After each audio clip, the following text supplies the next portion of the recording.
Hello students, welcome to once academy. This is Ishu Gupta.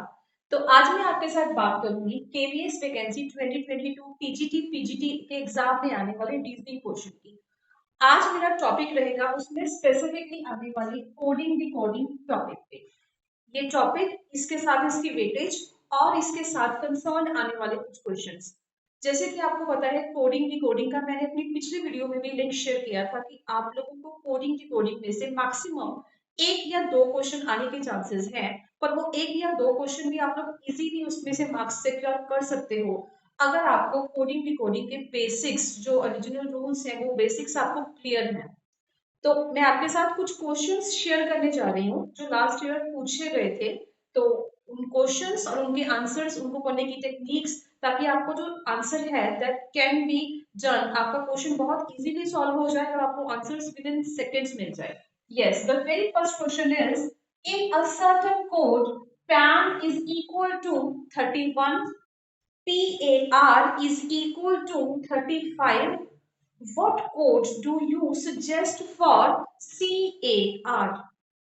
That means एक word है मेरे पास PAN, उसका कोड मेरे को बता दिया कि हाँ जी एक सर्टन लैंग्वेज में पैन को मैं इस तरीके से नंबर 31 मैंने उसको एक कोड दिया। Similarly, for PAR, the code is 35. तो अब मेरे को फाइंड आउट करना है that what would be the code for CAR। तो इसका कोड फाइंड आउट करने के लिए जो मेरे को बेसिक टेक्निक पे काम करना पड़ेगा दैट इज अ पैटर्न। मेरे को अगर मेरे को अगर पैन और पार का जो इन्होंने कोड निकाला है दैट इज 31 एंड 35, अगर मेरे को इसके बेसिक्स क्लियर होंगे, मेरे को इसका पैटर्न पता होगा कि इन्होंने पैन को 31 कैसे लिखा और पीएआर को 35 कैसे लिखा, तो मैं उस क्वेश्चन को बहुत इजीली अटेम्प्ट कर सकती हूँ। तो आइए इस क्वेश्चन को अटेम्प्ट करते हैं। PAN, अगर मैं P को देखूं, P is an English alphabet और इस अल्फाबेट का जो कोड है अगर मैं इंग्लिश लैंग्वेज के अकॉर्डिंग देखती हूँ, जो इसकी पोजीशनिंग है that is 16। That means if we have 26 alphabets, तो उस 26 अल्फाबेट्स में जो पैन की पी की पोजीशन है दैट इज ऑन नंबर 16। वैसे ही अगर मैं बात करूं ए की, the position of A is number 1। ए से ही हम लोगों के अल्फाबेट स्टार्ट होते हैं, से ही स्टार्ट होती है। द कोड फॉर एन जो उसकी पोजीशनिंग है दैट इज 14। तो अगर मैंने इनकी कोड्स लिख ली, मैंने इनकी पोजीशनिंग लिख ली, now what I have to do, तो कुछ नहीं, just I have to add. इनकी पोजीशन लिखने के बाद मेरे को अपने आप अपने माइंड में सोचना पड़ेगा कि somehow I have to play with this numbers. इन नंबर्स के साथ में क्या ऑपरेशन लगाऊं या कैसे भी कुछ भी करके इसमें मेरे को कोड 31 लगाना पड़ेगा। वो 31 तभी आएगा अगर मैंने इसमें बेसिक ऑपरेशन लगा सकती हूँ। Basic operation like addition, subtraction, multiplication, division, square root है, क्यूब रूट है। तो वो मेरे को अपने आप पैटर्न फाइंड आउट करना पड़ेगा कि इसमें क्या पैटर्न लगाया है कि इसका कोड 31 है। तो अगर मैं इसको देखती हूँ 16, अगर मैं simple addition, because obviously simple question है, तो हम एडिशन से स्टार्ट करते हैं। जो वेरी फर्स्ट जो हमारे माइंड में ऑपरेशन आता है दैट इज एडिशन। एडिशन जो मैंने इसकी की 16 प्लस 1 प्लस 14 दैट इज 31। तो अब मेरे को इसकी टेक्निक पता चल चुकी है कि ये जो इस जो हमारे वर्ड्स है, अल्फाबेट्स है, अल्फाबेट्स को देखिए, अल्फाबेट्स के ऊपर उनकी पोजीशनिंग देख और उसकी पोजीशनिंग के बाद हम उनको सिंपल एडिशन का ऑपरेशन लगा रहे हैं उसके ऊपर। सिमिलरली अगर मैं देखती हूँ पी ए आर पे, the positioning for P is 16, A is 1 and R is 18। अगर मैं इसको ऐड करूंगी तो I will get the number 35। अब अगर मेरे को पैटर्न क्लियर है so I can easily solve the code for car, के कार का कोड या कार का नंबर कैसे बनेगा। क्या बनेगा, C, the positioning for C is number 3। Similarly, for A it's 1 and for R it's 18. So I have to do nothing. Just इन तीनों numbers को add कर दोगे, 18 plus 1 plus 3 that is number 22. तो जो आपका कोड होगा, जो आपका आंसर होगा for the word CAR car that is 22. ठीक है जी, okay. Now moving to the second question, like if consumer, CONSUMER, consumer is coded as ERUMNSCO, you have to find the code for triangle. आप हर बार एक ही technique को apply नहीं कर पाएंगे।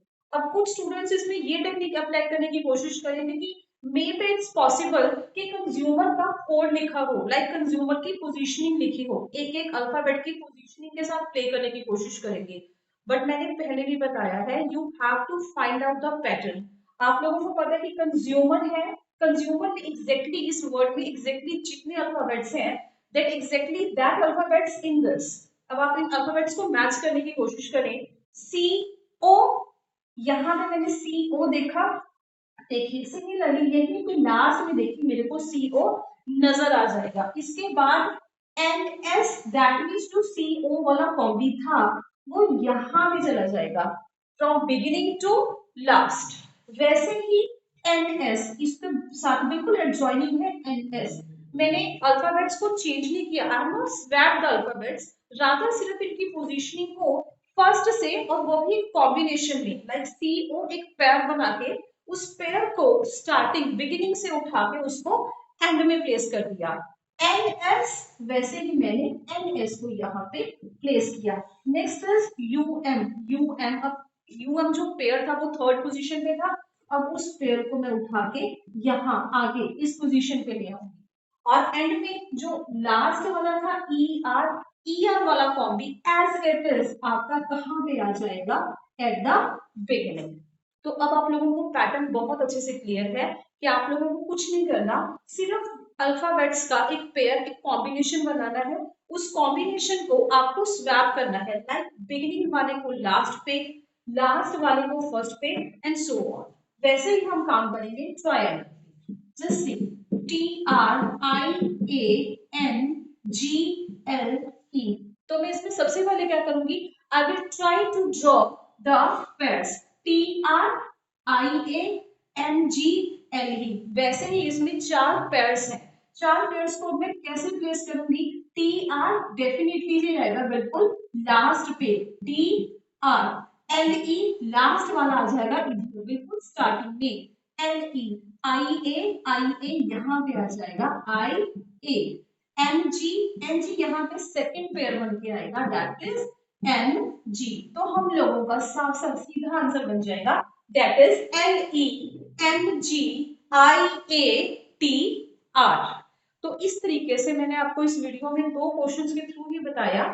अगर आपको बेसिक्स इसके क्लियर है, आपको इसका पैटर्न पकड़ना बहुत इजीली आता है, तो किसी भी कोड को डिकोड करना दैट इज नॉट डिफिकल्ट। आप लोग इसको बहुत इजीली अटेम्प्ट कर सकते हो, और ये करना कोई मुश्किल बात नहीं है, सिर्फ इसके बेसिक्स क्लियर होने बहुत जरूरी है। पैटर्न पकड़ लोगे तो क्वेश्चन विद इन 5-10 सेकेंड्स आपका इजीली सॉल्व हो जाएगा। और अब हम बात करूंगी मैं आपके साथ बुक्स के रिगार्डिंग। काफी स्टूडेंट्स की क्यूरियस थी कि हम लोगों को आप बुक सजेस्ट करें कि रीजनिंग का जो चाहे 5 मार्क्स की इसकी वेटेज है, बट वो 5 मार्क्स सिक्योर करने के लिए हम लोगों को किन बुक्स के ऊपर फोकस करना चाहिए। तो माय आंसर इज आप एनसीईआरटी की बुक्स को डेफिनेटली फॉलो करके चलो, क्योंकि केवीएस का पेपर है, तो एग्जैक्टली सीबीएसई पैटर्न को फॉलो करेंगे। उनके बुक्स में जो भी आप लोगों को कंसर्न इन टॉपिक्स के रिगार्डिंग क्वेश्चंस मिलेंगे, आप लोग उन क्वेश्चंस पे फोकस करें। Number 2, R S. Aggarwal is the very basic book. अगर आप उस बुक के साथ उसको, उसके क्वेश्चंस को, उसके बेसिक लेवल क्वेश्चंस को, क्योंकि उस बुक्स में आपको बेसिक्स और मीडियम और हाई लेवल तीनों तरीके के क्वेश्चंस अवेलेबल होते हैं। यहाँ पे 5 क्वेश्चंस की वेटेज है हमारे एग्जाम में, तो मैंने पहले भी बताया था कि आप लोगों को सिर्फ बेसिक लेवल भी आप उठा लेंगे तो ये 5 मार्क्स आपके लिए सिक्योर करने कोई मुश्किल बात नहीं होगी। तो try to focus on basic questions